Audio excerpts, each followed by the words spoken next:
ኢሞአችን ተጠልፏል ወይስ አልተጠለፈም እንዴት እናውቃለን? ተጠልፎ ካገኘነውስ ምን ማድረግ አለብን? እንዳይጠለፍስ ምን እናደርጋለን የሚለውን አሳያችኋለሁ።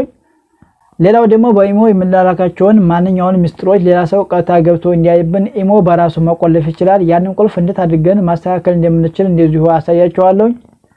ከዛ በፊት ለቻናሉ አዳዲስ የሆናችሁ ሰው ካላችሁ ቻናሉን ሰብስክራይብ በማድረግና የደወል ምልክቱን በመጫን ቤተሰብ ይሁኑ። ወደ ቪዲዮ አመራለሁ፣ አብራችሁ ይሁኑ። እንደተለመደው ኢሞአችንን እንከፍታለን። ከዛ በኋላ እዚህ ጋር እንመጣና ፕሮፋይላችንን እንነካለን ወይም ደግሞ ወደ ጎን አንድ ጊዜ እንስበዋለን። ከዛ እዚህ ጋር እንመጣና ሴቲንግስ የሚል አለ። ሴቲንግስ የሚለውን አንድ ጊዜ እንነካዋለን። ከዛ እዚህ ጋር ማኔጅ ዲቫይስ የሚል አለ። ይሄ ማኔጅ ዲቫይስ የሚለው እዚህ ጋር ያልመጣላችሁ ሰዎች እዚህ ጋር አካውንት ኤንድ ሴኩሪቲ የሚለው ጋር አንዴ ተነካላችሁ። ማኔጅ ዲቫይስ የሚለውን እዚህ ጋር አብሮ ካገኙታላችሁ ማለት ነው። እዚህ ጋር ቼንጅ ፎን ነምበር ከሚለው በታች እዚህ ጋር ተፈልጉታላችሁ ታገኙታላችሁ ማለት ነው። ቀጥታ እሱን ካገኛችሁ በኋላ ተነካላችሁ። የኔ ማኔጅ ዲቫይስ የሚለው እዚህ ጋር ስለሆነ ያለው አንድ ጊዜ ነካዋለሁ። እንደዚህ ሆኖ ከተከፈተላችሁ በኋላ እዚህ ጋር የተለያዩ የሞባይል ሞዴሎች ይደረደሩላችኋል ማለት ነው። የእናንተ ስልክ የጠለፈው የስልክ ሞዴል እዚህ ጋር ይቀመጥላችኋል ማለት ነው። እዚህ ጋር እንደምታዩት አንድ ብቻ ሆኖ ካገኛችሁ ደግሞ የእናንተ ኢሞ አልተጠለፈም የራሳችሁ ነው ማለት ነው። እንደዚህ አድርጋችሁ ኢሞአችሁ መጠለፍና አለመጠለፉን ማወቅ ትችላላችሁ ማለት ነው። እዚህ ጋር እንደምታዩት የኔ አንድ ብቻ ስለሆነ ያለው ኢሞ ያልተጠለፈ ማለት ነው። የእናንተ እንደዚህ ሆኖ ከመጣ አልተጠለፈም። እንደዚህ ሆኖ ካልመጣ ደግሞ ሌላ የሞባይል ሞዴል እዚህ ጋር ካገኛችሁ ማለት ነው በእርግጠኝነት ኢሞአችሁ ተጠልፏል ማለት ነው። እዚህ ጋር የምታዩትን መልቲ ዲቫይስ የምትል ማለት ነው ለእናንተ ኦን ሆና የምትመጣው እቺን ማጥፋት አለባችሁ። ይሄንን ካጠፋችሁት የእናንተ ኢሞ አካውንት ለአንድ ስልክ ብቻ እንዲያገለግለው የሚሆን ማለት ነው። ሁለተኛ ሶስተኛ ስልክ እንዲከፈትለት ፍቃድ አይሰጥም ማለት ነው። ስለዚህ ይሄንን ኦፍ ማድረግ አለባችሁ። ይሄንን ለማድረግ አንድ ጊዜ ይሄንን አይከን ትነኩታላችሁ። ከዛ በኋላ እንደዚህ መጣላችኋል። እዚህ ጋር ትመጡና ዲሴብል የሚለው ጋር ትነካላችሁ። እንደምታዩት ቀጥታ እኔ ዲሴብል አድርጎልኛ ማለት ነው። ለእናንተ ኮድ ሊጠይቃችሁ ይችላል። ኮድ ከጠይቃችሁ ያ ቬሪፊኬሽን ኮድ እስከሚላክላችሁ ድረስ ተጠብቃላችሁ፣ ይልኩላችኋል ማለት ነው። ያን ከተቀበላችሁ በኋላ ቀጥታ እንደዚህ አድርጎ ኦፍ ያደርግላችኋል ማለት ነው። የእናንተ ኢሞ አካውንት ሌላ ዲቫይስ አይሆንም ማለት ነው። ስለዚህ አንድ ዲቫይስ ብቻ እንዲጠቀም ያደርጋል ማለት ነው። እንደዚህ ኦፍ ከሆነ በኋላ የእናንተ ኢሞ ለአንድ ሞባይል ብቻ የተፈቀደ ይሆናል ማለት ነው። ሁለተኛ ሶስተኛ ቢከፈትበት ሊከፍት አይችልም ማለት ነው። ሌላው ደግሞ በእርግጠኝነት የተጠለፈባችሁን ኢሞ ተጠልፎ ካገኛችሁት ለማጥፋት ማለት ነው ወደ ኋላ ትመለሳላችሁ። ከዚህ እዚህ ጋር ትመጡና አካውንት ኤንድ ሴኩሪቲ የሚለው ጋር ተነካላችሁ። እዚህ ጋር ትመጡና ዲሌት ኢሞ አካውንት የሚላለ እሱን አንዴ ተነካላችሁ።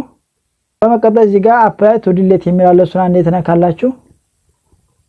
እዚህ ጋር እንደምታዩቸው የተለያዩ ምክንያቶች አሉ ማለት ነው። እናንተ ለምሳሌ እዚህ ጋር ትመጡና ማይ አካውንት ወዝ ሃክድ የሚላለ እዚህ ጋር ማይ አካውንት ወዝ ሃክድ የሚለውን ነካዋለሁ። ከዛ በኋላ እንደዚህ ሆኖ ይመጣላችኋል ማለት ነው። እንደዚህ ሆኖ ከመጣላችሁ በኋላ እናንተ የምነኩት እዚህ ጋር ኮንቲኒው ቱ ዲሌት የሚለውን ነው ማለት ነው። ከዛ እንደዚህ ሆኖ ይከፈትላችኋል። እንደዚህ ሆኖ ከመጣላችሁ በኋላ የኢሞ ቁጥራችሁን ታስገባላችሁ። የኢሞ ቁጥራችሁን ካስገባችሁ በኋላ እዚህ ጋር እንደምታዩት የቀስት ምልክት አለ ማለት ነው። እሷን አንድ ጊዜ ተነካላችሁ።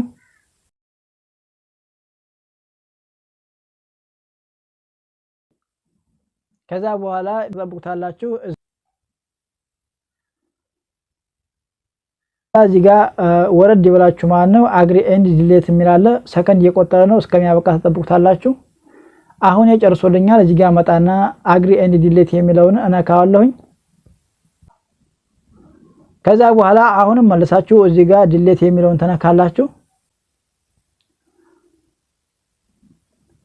እንደዚህ አድርጎ ኢሞአችሁን በቀጥታ ዲሌት ያደርግላችኋል ማለት ነው። ከዛ በኋላ ቀጥታ ትገቡና እንደ አዲስ ኢሞአችሁን ተከፍታላችሁ ማለት ነው።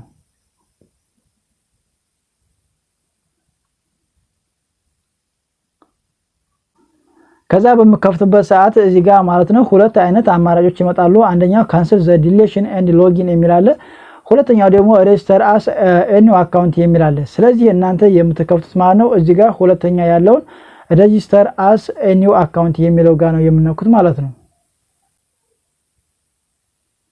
እንደ አዲስ አካውንት ነው ኢሞ ቁጥራችሁን የሚከፍትላችሁ ማለት ነው። ከዛ በኋላ እዚህ ጋር ስማችሁን ታስገባላችሁ።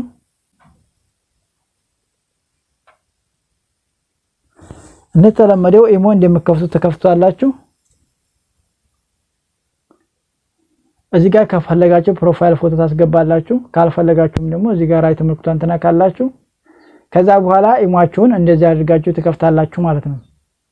አሁን ደግሞ የምናወራቸውን ሚስጥሮች ሰው እንዲያይብን እንዴት አድርጎ ኢሞ በራሱ መቆለፍ እንደሚችል አሳያችሁ። መጀመሪያ እንደተለመደው የፕሮፋይል ምልክታችንን ነካለን ወይም ደግሞ ወደ ጎን አንድ ጊዜ እንስበዋለን። ከዛ እዚህ ጋር እንመጣና ሴቲንግስ የሚል አለ። ሴቲንግስ የሚለውን አንድ ጊዜ እንነካዋለን። እዚህ ጋር አካውንት ኤንድ ሴኩሪቲ የሚለው ጋር አንዴ ተነካላችሁ። ከዛ እዚህ ላይ ማለት ነው ፓስኮድ ሎክ የሚል አለ። እሱን አንድ ጊዜ እንነካዋለን። በመቀጠል እዚህ ላይ ማለት ነው ኢኔብል የሚል አለ። እሱን ኢኔብል የሚለውን አንድ ጊዜ እንነካዋለን። ከዛ በኋላ እዚህ ጋር ቁጥሩን እናስገባለን። 4 ዲጂት ቁጥር እናስገባለን። 1 2 3 4 ብዬ ነው ያስገባለት። ከዛ አሁንም ሁለተኛ ትደግሙታላችሁ። አሁን እንደዚህ አድርጎ ይቆልፍላችኋል ማለት ነው። አሁን በተሳካ ሁኔታ ቆልፍ ያለው ማለት ነው። ቁልፉን መቀየር ከፈለኩኝ እዚህ ጋር መጣና ቼንጅ ፓስኮድ የሚለው ጋር አለ። እሱን አንድ ጊዜ ነካለሁኝ። ከዛ በኋላ መጀመሪያ የከፈታችሁበትን ቁጥር ታስገባላችሁ። እንደዚህ ሆኖ ከመጣላችሁ በኋላ መቀየር የሚፈልጉትን ቁጥር ታስገባላችሁ። ለምሳሌ 22 ላስገባለት። ከዛ አሁንም መልሼ 22 አስገባለሁ ለማረጋገጥ ያክል ማለት ነው። አሁን በተሳካ ሁኔታ ኮድን ቀይሬያለሁ ማለት ነው። እንደዚህ እያደረጋችሁ መቀየር ትችላላችሁ። ዲስኤብል ፓስኮድ ሎክ የሚል አለ። እዚህ ጋር ይሄን ተነካችሁ ደግሞ ቀጥታ ማጥፋት ትችላላችሁ ማለት ነው። ከዛ በኋላ ወደ ኋላ ትመለሳላችሁ። እዚህ ጋር እንደምታዩት የቁልፍ ምልክቷ ስክሪኑ ላይ መታልኛለች ማለት ነው። ስለዚህ ካሁን በኋላ ኢሞን በራሱ መቆለፍ ይችላል ማለት ነው። እናንተም እንደዚህ ሆኖ ከመጣላችሁ በኋላ ኢሞአችሁ መቆለፍ ትችላላችሁ ማለት ነው። ይሄን ለማድረግ እዚህ ጋር ቁልፍ ምልክቷን እንዴት ተነካላችሁ እንደምታዩት ቀጥታ ይቆልፋል ማለት ነው። ከዛ በኋላ ኮድ እንዳስገባላችሁ ወደ ኋላ ልመለስና አንድ ጊዜ ላሳያችሁ። ከዛ ወደ ኢሞ ገባለሁ።